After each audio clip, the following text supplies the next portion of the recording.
It says, what kind of organizations are best suited to operating and scaling digital platforms for farmers, and why?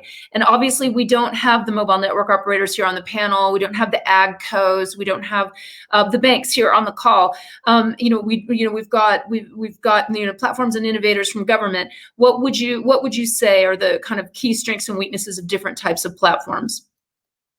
Sure. So to the question from our audience, I hate to act like a consultant, so it really depends. But as Leesa says, there are different strengths and weaknesses, and how you see that your strengths are. I think it depends on sort of you, meaning tech startup, and then also enabling environment that would determine. So just across the four types, the telco, obviously they have a strong technical expertise. You don't have to hire additional tech people; they are usually in-house. And depending on the country and the player, they have a massive outreach customer base that they can lead out to. And it does not cost to communicate with the farmers, sending SMS and data.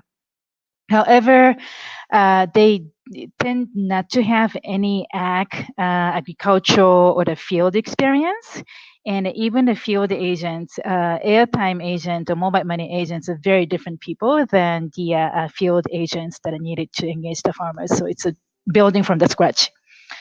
The banks, the different kind of strengths, but somewhat similar challenges.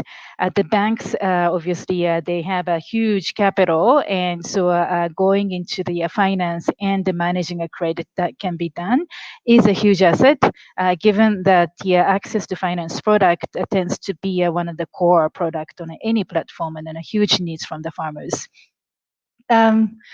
The agribusiness lead has the different strengths and gaps. So obviously they work in the agricultural sector, so they know agriculture. They know work through the season. They might already have the analog network of the farmers and the field agents. They may already have a presence as the off-takers or input providers, so that can be leveraged. However, they don't have they tend not to have a technical expertise. And off the record, I think they tend to think that they know what they're doing exactly, even when the digital. So I see them taking a less help from outside than the other forms. But that's my personal view. And then finally, government institutions.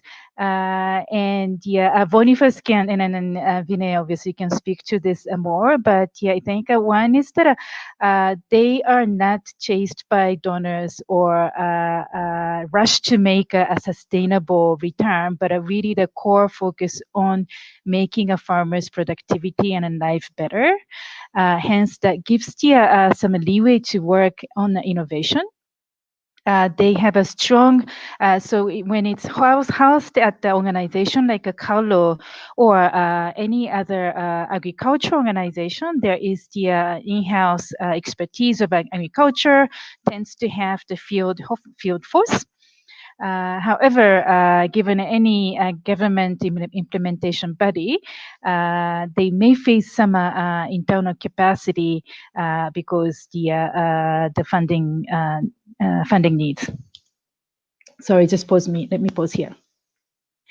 Thanks a lot, Namoko. That's a really great kind of highlight of what we're hoping will come out of this GIZ paper, the white paper, and the platform blueprint documentation that will be coming out shortly. We're really excited about that, and we've got a lot of great questions from the panel, but we're already a little over time. So what I'll do is I'll just take one of the questions as my wrap up, and that is how have your platforms performed over the pandemic? And actually, I'm glad somebody asked that question because I was thinking about it today. You know, we've certainly seen tech innovators who have gone down because of the platform, because of the pandemic. And I was thinking today that the tech innovators who've been part of platforms have had a lifeline and a resilience line that I think has been really important. It's hard to stand on your own as a tech innovator in the face of so many disruptions in markets, et cetera. So there's strength in platforms. We've also seen, this massive ability to scale among platforms means that you can reach a lot of people very quickly with important information, with important services. You can engage them. Digital services allow for two-way communications.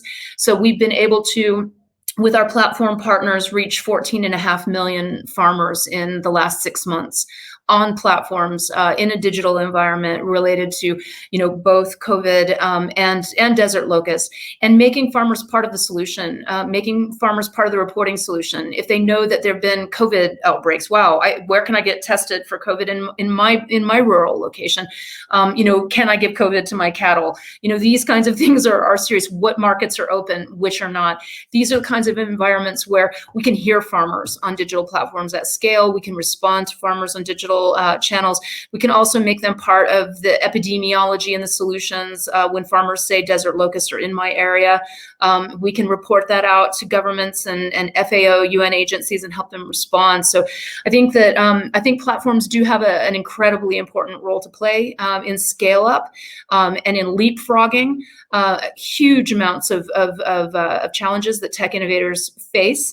However, as Naoko pointed out, it's still early days for brokering these partnerships and these business models, and we're still trying to figure out quite how to make that work. But one thing that we've definitely seen is that a lot of platforms are stronger actually when they work together. When the banks work together with the MNOs, work together with the government, work together with the AgCos, that's also a place where we see a great deal of synergy. So thank you for joining us for this session. Sorry we've gone a little bit over. And thank you so much to our fabulous panelists. Thanks, Marissa. Thanks, Boniface, Vinay. Thanks, Naoko. Thanks to the organizers at Cultivate Africa. And we hope that this has been able to contribute to the dialogue. And we hope to be streaming more documentation to you soon and working with you. Feel free to contact Mercy Corps AgriFin at any time if you've got a model, a question, a partnership you'd like to run after. That's our job. We'd love to help you do it.